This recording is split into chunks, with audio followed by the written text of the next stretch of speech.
because what we like to do is put them on our YouTube channel for other Ecotour operators who are in the certification process.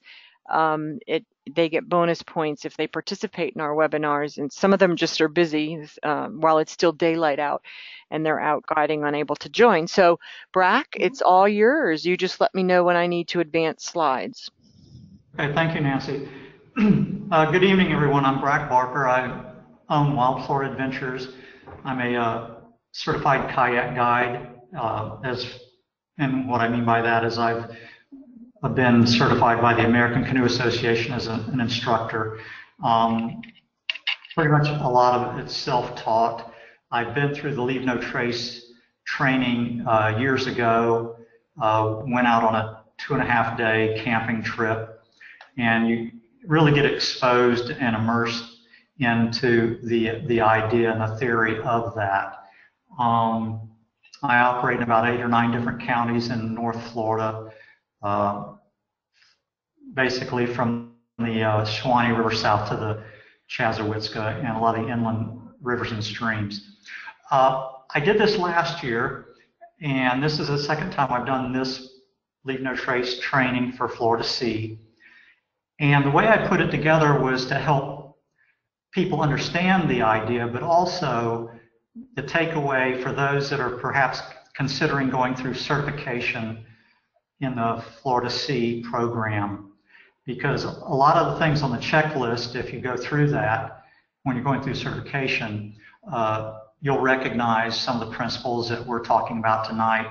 And if you can show that you comply with those principles, it helps get bonus points and also some of the basic points.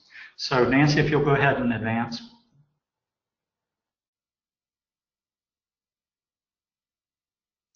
Okay, it's kind of hard to see, but I'll go ahead and read them. This is the 7 basic principles of Leave No Trace. And the first one is plan ahead and prepare. Any of you that went through scouting program, the Girl Scouts, I imagine had the same thing as be prepared was your motto. So knowing where you're going, what you need, if you're going solo with a partner, or if you're a tour guide, and we'll get into the fine points of each of these 7, but I'll go ahead and finish reading them out. Travel and camp on durable surfaces. And I'd like for you to think about that for a moment. What is the most durable surface? Dispose of waste properly. We'll touch on that. Leave what you find. And the idea behind that is to, we want to make sure the people that come behind us enjoy the same things that we may come across, whether it's a flower, the view that you may enjoy, or even if you're lucky to see an artifact from Native Americans. Minimize campfire impacts, especially for your overnight trips. Respect wildlife, which can go a very long way, and I'll get into. And then be considerate of other visitors. And that, if you think about this, could be in a circle. You could go around the circle with each of these. Okay, thanks, Nancy. Next. Okay, these are planning ahead and preparing. Again, whether it's a day trip, a few hours, whether you're with partners, family, or if, again, you're in the business and you have customers. Site regulations, and you always want to lead by example. A lot of these are pretty self-explanatory. I don't want to eat up too much time reading them verbatim. The next one, know before you go. And by work site, that was in the website of lnt.org that you see there, the link at the bottom. They have different Leave No Trace programs for different people, and I'll touch on that in a moment. So that's part of being prepared. Make sure you have the right equipment. Make sure you have enough to go around, especially if it's safety equipment, and especially if it's required. If it's a paddle trip and you're required to have flares or signaling devices, which isn't a bad thing to have when you're hiking also. carry supplies that you're going to need. Why waste the trip to get out there and all of a sudden you go, uh-oh, I'm not prepared. That does not look good to your customers or your students. And the next one, always ask permission of the landowner. And that applies to private property. And this is where we can generate a good public-private relationship, especially if it's a unique type of property that you want to interpret as part of your program. And one that comes to mind, especially in my part of the state, are caves. I belong to caving groups, and more so than not, a lot of the caves that we know about are on private property. So we offer to go out and clean them up in exchange for being good stewards and helping the landowner learn about what unique, valuable piece of property they have on their land. And of course, permits from public agencies, especially if you're in the business, you have to have insurance, permits. They might be free, they might cost money. And then be prepared for extreme weather hazards. Again, that's all part of planning ahead, preparing, checking weather reports. And then again, the link for the Leave No Trace website at the bottom. Next, please. Okay, this one's kind of hard to read, so bear with me. I asked a few moments ago to think about durable surfaces. Those of us that use the water and paddle or motorboat or sail, we're pretty much on the most durable surface there is. It's hard to leave an imprint unless you're damaging, of course, submerged bottom. But we leave a wake and then it fills back in. We have to be careful about shallow waters. Another durable surface would be rock. We don't have much in Florida. Georgia would be a close state. Some trails may be on rock there. And then wooden boardwalks. You always want to take the road most traveled sometimes. It may sound counterintuitive, but if there's a boardwalk and it's a public park, then we need to stay on the boardwalks, on the designated trails. Again, that goes back to lead by example. Planning ahead still pertains to this one also. What I've done a lot of times is go out and scout a property or a route before I'll even take a customer, because if you're in the business of leading tours, you don't want to be embarrassed, or at least too much. So doing your homework, doing your research. Cultural and natural resources. Some of the sites that I utilize are Native American, prehistoric sites. My background is in anthropology and archaeology, so I have a little heads up on, what is appropriate and where to step and not step. And that's on the checklist also for certification about cultural and historical sites. Areas and surfaces that have been used previously. I'm going to show you some photos in a moment that will show you the extremes on how to utilize a trail that's been used very heavily. And you don't want to create new sites. This, again, might sound counterintuitive, but you're out in the off-grid zone. There is no trail at all, and there's 4 people with you. And it may be counterintuitive to walk single file, but that's not the preferred method of walking across a meadow or through the woods, because 8 feet or footprints do create and leave a trail. So it's best to spread out. And you may think, well, you're creating 4 trails, but the grass retracts and retains and goes back to normal a lot quicker than having 8 footprints. Clean up after yourself. The rehabilitate the work site, that's if you adopt. Say, I utilize Shell Mound Archaeological Site, so I always help clean up the area. I may volunteer with the local refuge, stay on roads and trails, and Let's go ahead and go to the next one, please. Again, if you have any questions and you have a pencil and paper, go ahead and write down a number, a slide number, or a principal number along the way, and we can always return back to that. First picture here, it looks really crowded. This is an island off the coast of Cedar Key in the Gulf Coast. It's the annual Small Boat Festival, which happens the first weekend in May. And I just happened to have a kayak trip out there. So everybody's pretty much using durable surfaces. The sail vessels, they pull up on the sand. It might leave a mark for an hour a day, and then the tides, they wash it away. But we're just making our way through. We're trying to be considerate of other users, not getting in the way of other people. Next.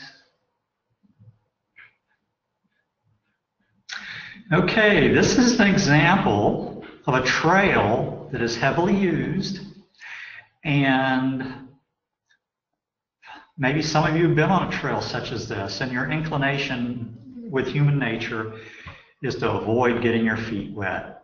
You're definitely going to get your feet muddy, but the Leave No Trace training I went through, the instruction they have is you walk right through the middle of that, because that is where the trail is. If you look closely and off to the side, you can see where people are expanding the width of this trail. And it's knocking down the vegetation, and it's making it more damaging to the trail. And what happens, this is on a public trail. This is in Paynes Prairie State Park on the south side of Gainesville.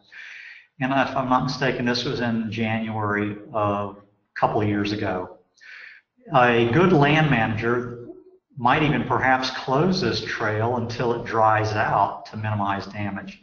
So you have to be aware that you have a trip scheduled, you get out to the trailhead, and you see a sign that says closed. So you have to be able to think on your feet where you go next. But we can all minimize our impacts and travel on durable surfaces as much as possible. And this is an example of sometimes you just have to go right through the middle of it. And I did get my feet muddy this day. Now, lately in the news, some park visitors have been complaining that they need to build bridges. Well, that adds to the budget of the parks that they don't have. And if people are able to educate themselves, then we can minimize our complete impact. And putting a bridge or even a wooden boardwalk would interrupt wildlife movement. Next, please. Okay, this is a very important one, and yes, everybody does go to the bathroom in the woods. There's ways to minimize your impact. You plan, you prepare ahead, and you take the right equipment. Even in my day pack or my kayak bag, I have a little garden spade, a handheld little shovel, and I take toilet paper in a Ziploc bag for customers or myself to use. And then we also take an extra Ziploc bag to put our used toilet paper in. Now, years ago, Leave No Trace trainers were teaching people to burn your used toilet paper in your campfire, but they've gotten away from that practice, especially if it's a short, just single overnight or even 2 nights. Make sure you have some heavy-duty Ziploc bags. You want to go out, create a cat hole, utilize it, and cover it up as best as possible. Even put some trash, excuse me, not trash, but some limbs and branches over it, maybe even some rocks to prevent animals from digging into it. Now, one thing I did write down on an extra thing is, yeah, I think I covered that with taking Ziploc bags. You may want to take a few extras if people don't have their own. And one thing with cooking, and this really takes some on-scene, hands-on training about how do you clean your cookware to prevent your food scraps from creating a nuisance, attractive nuisance. especially if you're in bear country. I mean, bears in Florida even are getting a bad rap. There's ways to protect your food by roping it up in a tree, and there's tricks for throwing the rope over a high limb, tie your food bag to it, and then a certain way to tie the rope off to the branch to where even the raccoons can't climb up and get to it. Next, please. Okay, this goes back also to working with land managers. This was at Shell Mound in the Lower Swanee National Wildlife Refuge several years ago, and every year since. You may have heard of it called Hands Across the Sands, where people go out and they gather together and advocate for protecting the coastline. Well, I created an event called Hands Across the Shells because this was Shell Mound, and this is where our archaeological sites are at. But anyway, we went out, and there was just 4 or 5 of us, and we picked up trash along the islands. And just within less than 2 hours, this is what we brought back. So a lot of it's plastic. Those that know the commercial clamming industry and have a keen eye, you can notice some commercial clamming litter there. Plastic water bottles, styrofoam floats, oil bottles from motorboats. So it's always good to use these to get your customers or your students or your people involved with, have a feel-good event.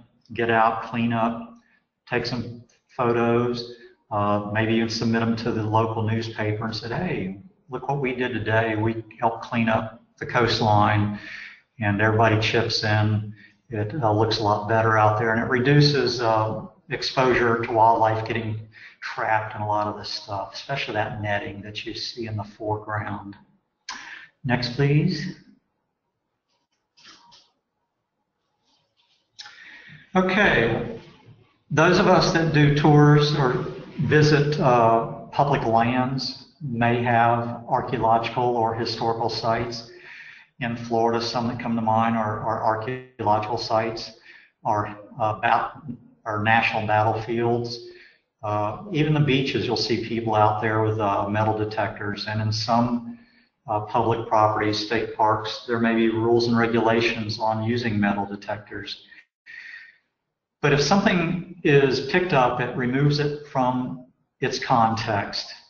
And in the archaeological sense, if it's something of value and it's moved, then that destroys the whole story behind why is that artifact there, how did it get there, and what does it mean? Because in archaeology, when we're digging up Indian mounds or middens or trash heaps or looking for artifacts, there's ways to put those artifacts in context based on its vertical positioning in the dirt. And it holds that older objects will be deeper. But as an anecdotal side story, we're finding now over in the Shell Mound archaeological site, in a lot of places, the older things are on top of the newer things, which means that the Native Americans themselves went back and were digging up and redepositing the shell. But that aside, we want to leave rocks alone. You'll see some people go out and pile up rocks and make a little monument. Again, that's frowned upon in the strictest leave no sense training. And even feathers and flowers. If one person picks a flower, then the next person picks one, and we want those to be utilized by wildlife, nectar feeders, and seed production to propagate and for there to be more flowers in the future. So it's developing an awareness of what's around you. Whenever I see a piece of pottery, I'll point it out. I may pick it up because with my training, I know it's already out of situ. It's been washed up from the Gulf of Mexico, and then I'll sling it back into the water, and we leave them alone, and they'll wash up another day. Next, please. Brack, I have a quick question about that. Sure. So down here in Pine Island Sound, we have many islands that are part of either the National Refuge System or the like, for instance, Charlotte Harbor Aquatic Preserve. and many of them are mounds, and many of them have been looted. And I think it's, Yes. I mean, the Kaya Palau was recently. It's in Cape Hayes, but it is in Lee County, and it's now a Conservation 2020 site. And I can't tell you the devastation I've seen out there. And I think, well, why don't sites like that? I don't know. I think it's just ignorance. People don't know that it's against the law, really, right? Yeah, and Honestly. I've been to looted sites. It looks like a herd of giant armadillos have been through there, or it looks like a bombing range. And another thing, again, is the federal refuge puts up signs and saying this is an archaeological site. It's almost like they're advertising for people with nefarious ethics, as if they didn't already know anyway. But yeah, we're constantly fighting, looting. That's why they made the Florida Master Site file confidential. You can't get into it anymore unless you're a professional archaeologist. But there's still the internet, and even Right. on Facebook and social media. Personally, it's beyond the educational point. It needs to be enforced, but we need to educate the good guys to recognize that a site's been looted. And FPAN, which is the Florida Public Archaeological Network, has training around the state that people can attend for free or a small amount on how to discover or see or interpret that you might have come across an potential archaeological site and artifact, Hmm. and how to report that. Hmm. I Okay. went to one back in February in St. Augustine. There's another one coming up, I believe, in Southwest Florida. So that's FPAN, and I can get that information to you later. Yeah. Okay, great. Okay. Thanks. Here's the next slide. Uh, yeah. Okay, thank you. Okay, this is a historical cemetery on an island off of Cedar Key where I take kayak tours. And in addition to interpreting what you see in this photograph, which took me several years of research, we come across vandalism. That granite burial monument that you see has been broken off at the top. It's been tipped over, and that's about a 500-pound piece of rock, and it was deliberately took some effort to vandalize it. But these are treasures. This is on public land. The Water Management District owns it, and we need to protect these.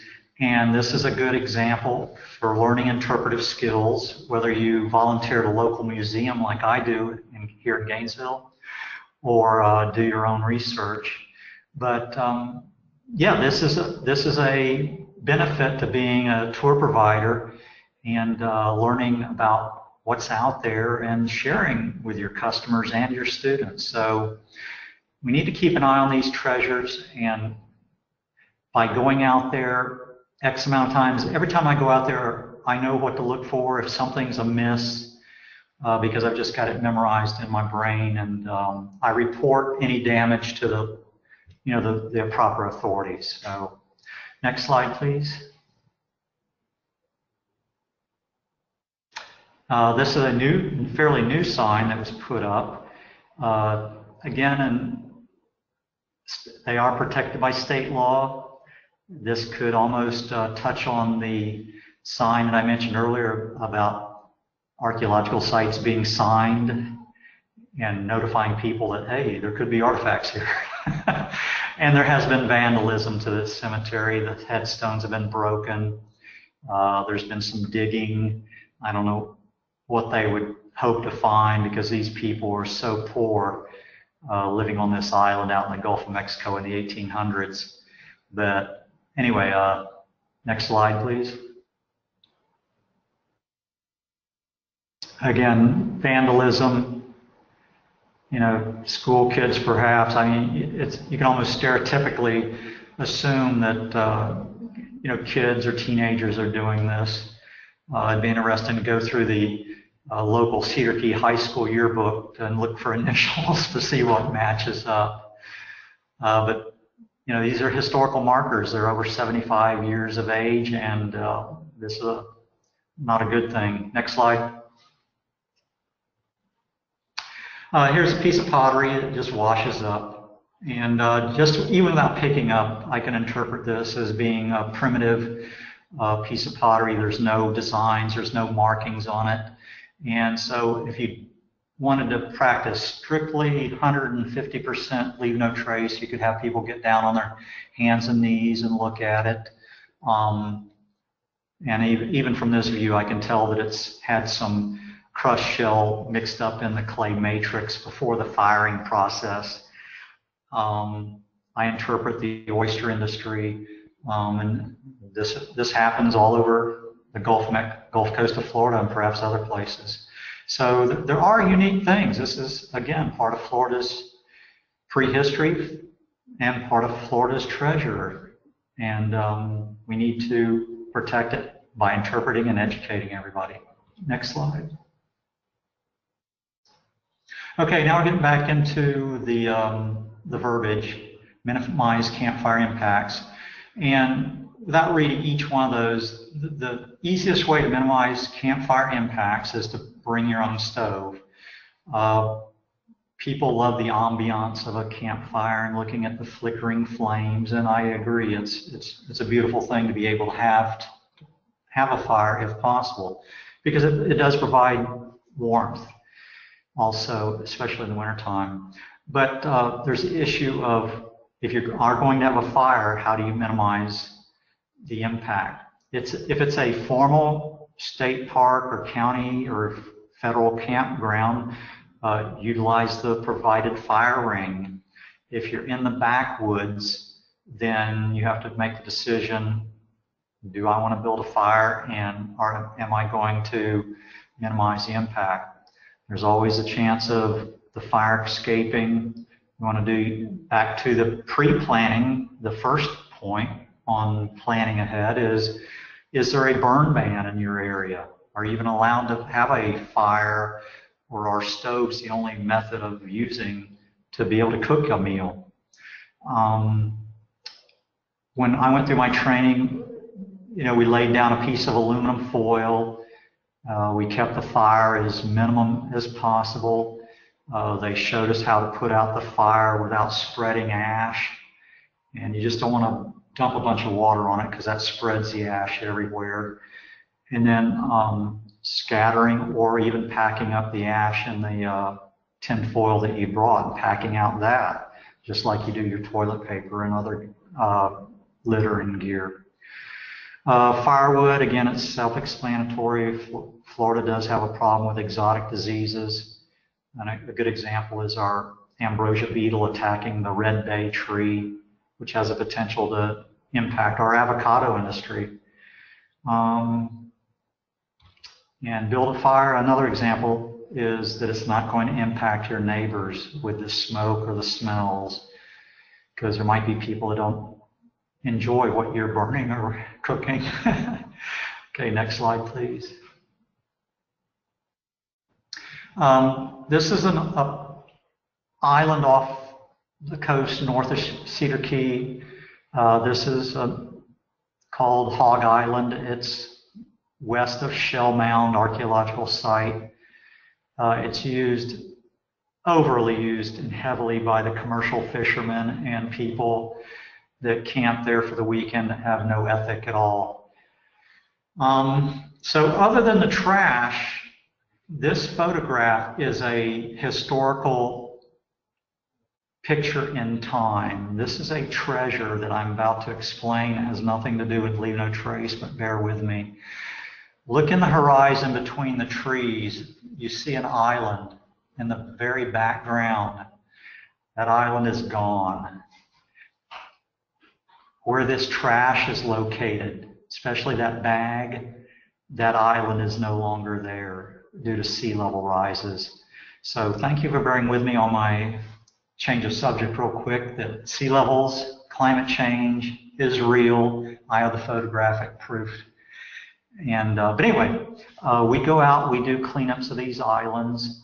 Some of the stuff is just so gross that you have to put on gloves and masks and use tongs. But I do know the property owners, and I notified them, and unfortunately it's not in the refuge, which owns property about 100 yards to the north of this, and their hands are tied too.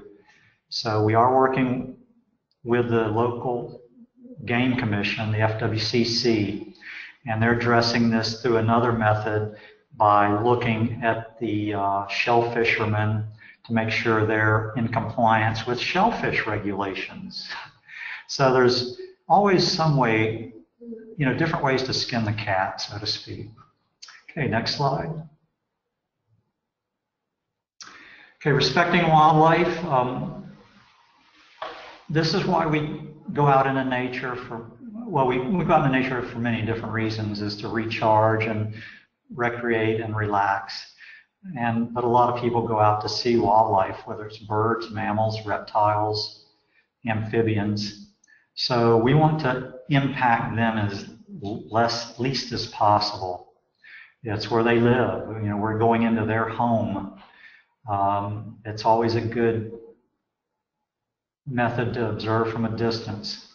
And there was some training going around years ago through the Game Commission and their recreational department that if you're close enough to birds that are perched or resting on a sandbar or a beach and they start movement, then that's too close.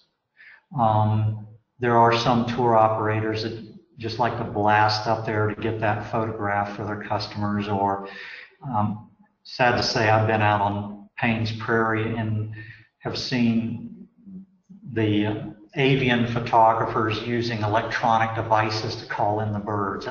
That's a little bit over the top. That would be kind of a violation of leave no trace. You don't want to alter behavior, and that's what it does. You're sending them a fake message. The pet issue, we see damage all the time. People turn their dogs loose on islands and it disturbs the nesting birds. Eggs get trampled, scares the birds away, they don't come back, especially if they're protecting their young that have already hatched. Separation of adult deer from the young deer. So be cognizant, move slowly, move with intent. If you see something, stop and observe. And you may need to back up, not only for the animal's sake, but for your own safety. Next slide. And here's a prime example. This is a sign that's posted at the beginning of a very, very popular trail on Paynes Prairie called the Lechua Trail. I'm not sure if the Park Service uses these statewide, but because of the high number of alligators, wild horses, and buffalo that you may see on this trail, the bottom line, it's not a zoo or a theme park. People violate this all the time. If I was to update this PowerPoint presentation, I would add the YouTube video from 2 months ago where there was a photographer down by the water trying to get a video of an alligator, and it chased him back up the bank. It did make national TV, so maybe you've seen it. Next slide, please. Again, same park. This is wilderness. At least they're putting up signs. The red circles with the hash marks indicate what's allowed and what's not allowed.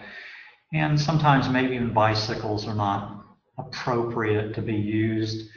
And land managers, especially in the public realm, are constantly reevaluating and seeing what's best. But pets, that could be a potential food item, and it happens on our public lands and you read about it in the news.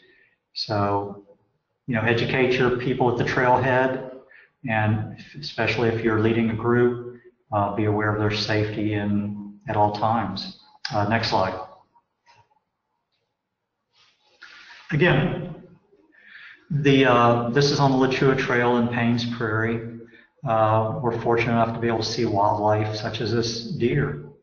And their need for food kind of gets the better of them sometimes. I didn't want to be all negative. I do have photographs from the same trip where people were walking out and trying to get selfies, and of course that chases the deer away. So if somebody's never seen a deer before in the wild and you want to teach them about wildlife, you want to keep your distance, just stand there and watch. I mean, you could spend 30 minutes just watching this one animal. And if you're quiet enough and your movements are as most minimal as they can be, there might be some other deer in the background that'll come out and expose themselves also, and that makes for a better photograph and a better experience. Next slide. Okay, this is back to Paynes, still Paynes Prairie, and this was that muddy trail that I had a photograph earlier of talking about durable surfaces. Alligators, they go where they want. They don't have to worry about what's durable or not. And but this does present a dilemma. If you're out there hiking, especially if you're already out to the end of the trail and you need to get back. You know, how do you deal with this? If you're on your way out, it's simple. Just wait and observe. You don't want to put yourself in harm's way. And people do. They'll try and get close. They'll try and go around it, and they get attacked, and then the park manager closes it down for everybody. So we want to keep our parks open and be able to enjoy and see the wildlife that Florida has. Next slide.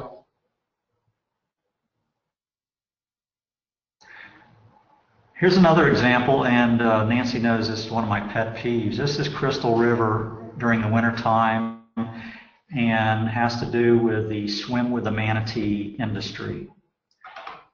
And that brown sign in the back, you can't really read all of it, but there's a lot of do nots. And the do nots are constantly violated on a minute by minute, hourly by hourly time by people that come from all over the nation and even the world to see manatees and swim with them. I don't want to get too much into the weeds on this, but the roped off area, that is a sanctuary where nobody is allowed to go. Only the manatees are allowed behind that rope. And we were kayaking by this scene one day, and I always like to document these situations, especially when they're very crowded, to show people that it's not really relaxing to go out in nature sometimes. But they're there. There's a manatee underwater. That's why all those people are glommed onto that one spot. And there was some manatee harassment going on that day. Next slide, please. And be considerate. I could go back to that picture and say, were those tourists considerate of other visitors? It's very possible it's not their responsibility to be considerate because they're the customer. It's more up to the tour operator, the tour captain of the boat, to provide their customers with what's right and wrong. That first sentence, let nature's sounds prevail. You know, we're the visitor. We don't want to be making loud noise. We don't want to be thrashing in the water. We don't want to be banging through the weeds, making noise. Practice your scouting skills, so to speak. See how quietly you can walk. See how close you can be to somebody else on a trail without them knowing you're there even. That's the interesting challenge, to be able to put yourself out in nature and not be seen or heard. Again, respecting other visitors. especially if you're a tour operator, you don't want to set a bad example for other potential customers. Um, Personally, I don't want to engage other customers unless have them get a bad idea of what's going on. That's the responsibility of their tour guide. Group sizes minimum depends on what kind of tour business you're in. Florida Sea has a minimum or maximum number of 10 people. American Canoe Association in instructional classes has anywhere from 6 to 10 people. That's a personal choice, whether you abide by one organization or another.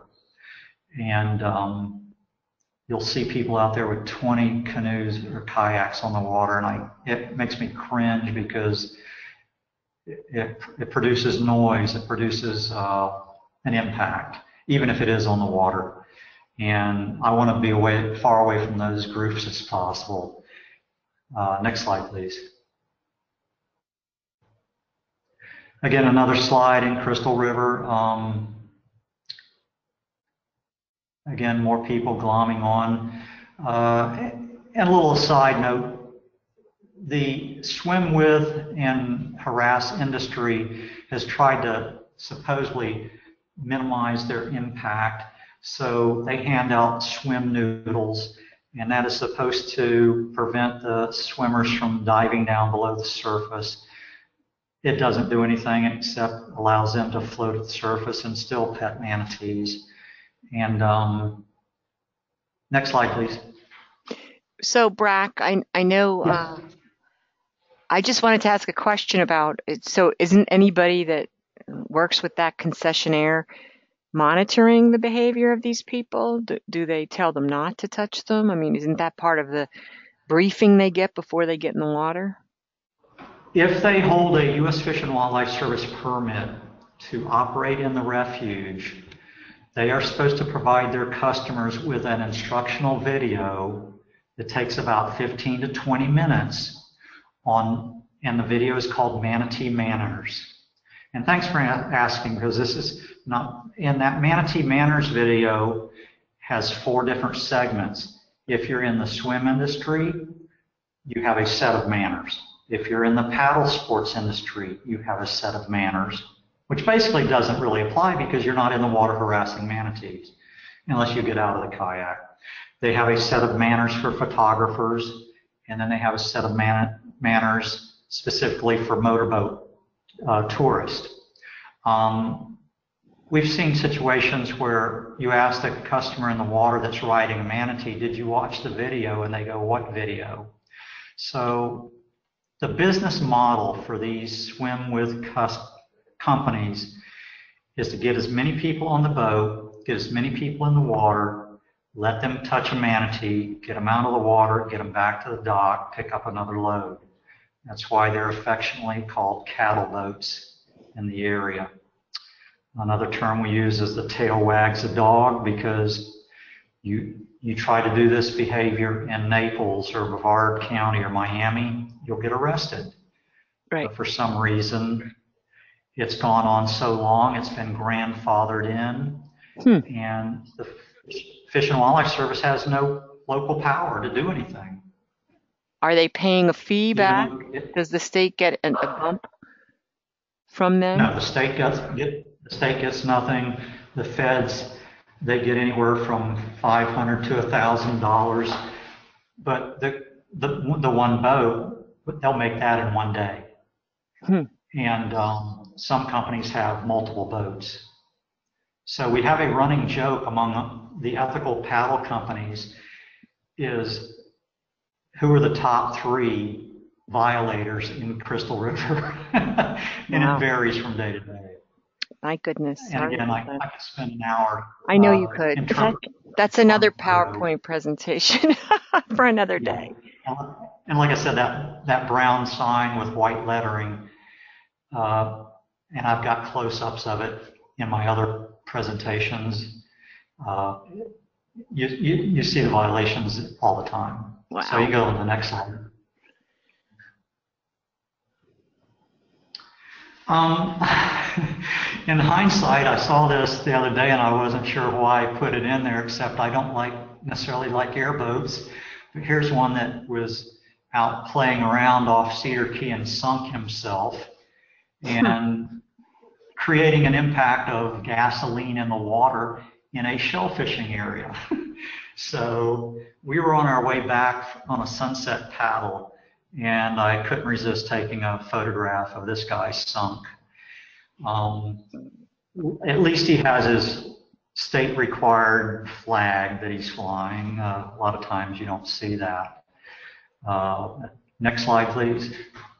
We have one on the Blue Way that's not supposed to be on the Blue Way in Matlacha, and Right. it's affecting guided tours. So we do have a vessel control ordinance, and we're trying to educate him, and we're working on perhaps making this one section, which is like a pinch point there in Matlacha, no motorized vessels, which you hate to do, but he's blatantly going through there and flushing birds and getting too close to the kayakers, going really Yeah, fast. was that the Clam Bay issue? No, it's in Matlacha Pass, Okay. a rogue airboat operator that we can't seem to chase. Did I advance it too far? No, I guess that was your last No, one. no, you're fine. But real quick, so we can wrap up, something you may want to try is to see if he's got a captain's license and if he's regulated through the Coast Guard that way. Hmm. Okay, great. And that goes back to being permitted properly. Yeah. All right, this is time for questions, and Nancy, you can open up or moderate or however you want to do this. So is there anybody online that has questions for Brack or stories they want to share with him? Well, Nancy Humbird here. I, it's a great presentation, lots of information. Um, I live in the chain of lakes down in Claremont, and we start at our watershed of the Green Swamp into the Lake Louisa, go through what's called the Crooked River, which is 1.4 miles in length. And it's truly, I don't know if you've ever been on it, it's just a glorious little place. But there's a bridge that is going over it for a roadway. And I can't tell you how it hurts me that every time I go through it and under this bridge, I take a kayak load of garbage out of there. I don't know whether it's people throwing it off the bridge or whether it's all the fishermen, but it's heartbreaking to see all this amazing stuff that we pull out. But Yeah. I almost have to bring a second kayak with bags on it just to clean it up each time. All right, is that the Door Canal area? No, no, that's the Harris chain. I'm down in Claremont chain. So it's Lake Louisa, Lake Susan, Minnehaha, Mineola. Um, and of course, boats, boats, boats. Never go on a weekend. But we have our cleanups of the lakes, and we brought in 2,500 pounds of debris this past April. Wow. But every time I go there, and I do take small groups, and it's to go through that area is just beautiful. It's old Florida kind of thing, and it's nothing too aggressive for a new paddler. And, it's safe-ish. But when I get to the bridge, I have to hold my breath and say, look, we're going to spend 15 minutes. Here's your bag and a pair of gloves. And out we get, and we cleaned it up. So, Brock, I think the next time I'm going to do it, take a picture, write a little commentary, and get it in the newspaper. Hmm. It's just, Well, yes. it's disgusting. It's disgusting. Yeah, that's what I was going to suggest is Yeah, kind of do some guerrilla marketing shaming by I think saying, hey, so. look what we did at such and such a bridge today. Yeah, yeah. So, yeah, And, in Lee County, we host coastal cleanup, during the International mhm. Coastal Cleanup. Perhaps you could try what I've found successful is doing cleanups with kids, because I think that part of the problem with people that are litter bugs are they just didn't learn right or they're ignorant. And I have seen some powerful moments with children re-educating their parents about Mhm. what to do with trash when they're out in the wilderness or, at Yes. a park or something. So that seems to, I think a dad is going to think twice about a beer bottle if he knows it's going to bother his Call kid. him on it. Yeah. And I have my grandchildren, 12 and 14, out there with me now, getting involved in it, and they're understanding what it's all about. Hey, I've outfitted a complete fishing tackle box Yeah, out of lures and fishing line that we've pulled from everywhere because we can get in there and get it. yeah. True. Hmm. It's just Another another thing that you might try is getting with the local road department who's responsible and see if hmm they'll put up no littering signs. hmm Yeah. Yeah, it's great. I mean, but you're right. And there's Job just too many security. people. Yeah, Chelsea. There's just too many people. It says no wake. Now we don't Yeah. have manatees where we are, but no wake zones because of our vegetation and stuff. And I'm telling you, they just zip on through. There's nobody to monitor these areas. How do you monitor it? You're not a policeman. You know, just Well, thank you for cleaning up over there. And Sure. is there any other questions for Brack? I did want to say thank you, Brack. We appreciate your yes. time spent Yeah, preparing sure. and doing the webinar. And I did want to just remind the group that the next webinar is on August 16th, and it's going to be a program on plastic. It's called My Year of Mm. Plastics by Whitney Sanford, who's a professor at University of Florida. She has, in 2016, she participated in a sailing expedition in the Caribbean and a sea kayak expedition in Alaska, and both of them were to remediate marine debris. And she's going to demonstrate how those experiences, she's just going to talk more about her experience doing that, how large plastics are Mhm. increasingly affecting marine and human health. So check out that one if you'd like. It's on the website. And then Brack, climate change is going to be the topic in September. So you'll want to tune into that one. Wow. Yeah, So we're losing our islands out here. yeah, wow. That's amazing. Yeah. Well, I appreciate everyone's time. Thank you so much. Thank you. And we look forward to the next one. Thank you. Keep them coming. Thank Yeah, thanks you. everybody. Thanks, Brack. You're Thanks, welcome. Take care. Lynn. Thank you.